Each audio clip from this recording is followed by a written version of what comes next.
back to follow that guy. He's very dedicated, very committed. I got to thank the landowners. I didn't make it on the cover of the Rolling Stones, but Lloyd Griffith, look at that. And I've ordered 1,000 copies.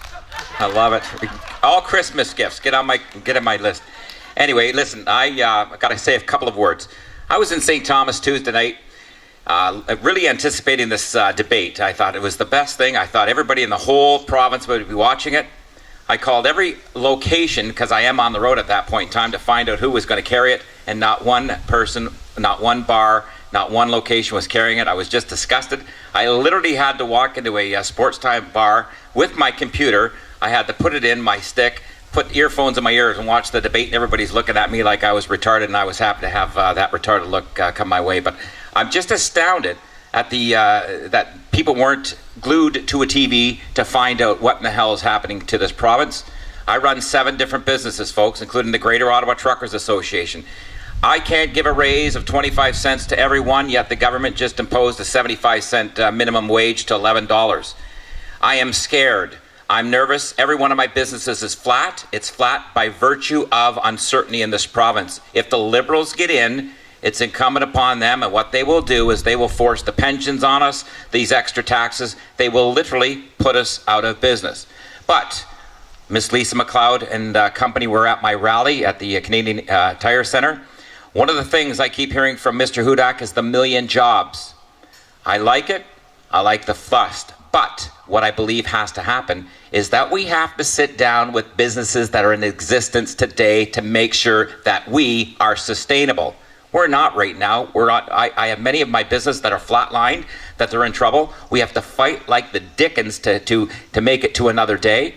I am suggesting that any government that is formed next week come sit down with businesses, make it more business friendly in the province of Ontario, which I think Hudak and the PCs will do. Because I'm going to tell you, any one of my 7 businesses is not in the mood to hire. I just can't afford it. So what we've got to do is we've got to make sure that they sit down with the Ron Barrs of the world and say, Ron, how can we get you to start employing more of your neighbors, which in turn will drive economic growth. We hope those neighbors that get employed, that get off the dependency of the government, which many are, and start buying our furniture, our cars, etc. But I'm going to tell you, I cannot believe the acquiescent attitude of Ontario.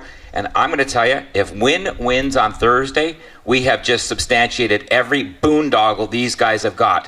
When John Fraser won in Ottawa South, you can imagine the Liberals were strutting their stuff. When he called me when he first started running, I got 3 calls from the man. Guy, I know I got 30 seconds left and I'm going to use it all. I got a call from John Fraser, left me 3 messages.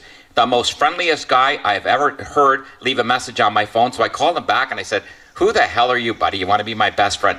I'm John Fraser. Yeah, I tuned into the fact he was going to replace McGuinty. And I said to him, I said, you absolutely should be punished. That seat should absolutely not even come close to Liberal ownership. And I met with John Fraser. I literally met with John Fraser for a couple of hours. I almost walked out in about the first 3 minutes when everybody knows how passionate I am about the Quebecers coming into Ontario working. He tried to start the meeting by saying, the Quebecers are of value to us. And I said to him, quite frankly, John, if you want to start this meeting's right over real quickly. We ended up having a couple-hour meeting. I didn't think he had a chance to win. He did win. Matt Young, he better knock on every door in this town. He's got a lot of signs up there. But again, we've got to get out there. We've got to get the youth. Every time I come to an event like this, I see gray hairs. I don't see the youth. I've got to get my daughter, who spoke at the St. Patrick's event. She thought she would be in trouble from her professor when they read it. Yeah, we got Dylan here. So the median age is about, 73 right now? Great. Guy's 18, so it brought it up a couple of degrees. But she spoke at this thing, spoke from her heart, spoke the truth, spoke what she felt, and yet she thought she would be sanctioned at school and punished and all that. And I said, babe, I'm going to tell you, if anybody holds you accountable for what you said is the truth, I will rally the biggest group up there, and I will go and I'll attack whoever ever penalizes you for speaking the truth. So on that note, Lisa MacLeod, we got to vote for her. She's great. Where's her husband here? Right there. Great girl. I thought you were the guy in the black. I'm thinking, wow, what a good looking white husband he's got. Notwithstanding that, I'll say hello after to get my smack in the face. Anyway, congratulations. Shirley, you're the best. You should have been voted the best on the radio. She's the best. When I follow her on the radio, I'm fit to be tied. Anyway, here's our next speaker, and thank you. Looks like a country singer. He's going to sing us a tune. Thank you very much. Tall guy, too. Holy moly.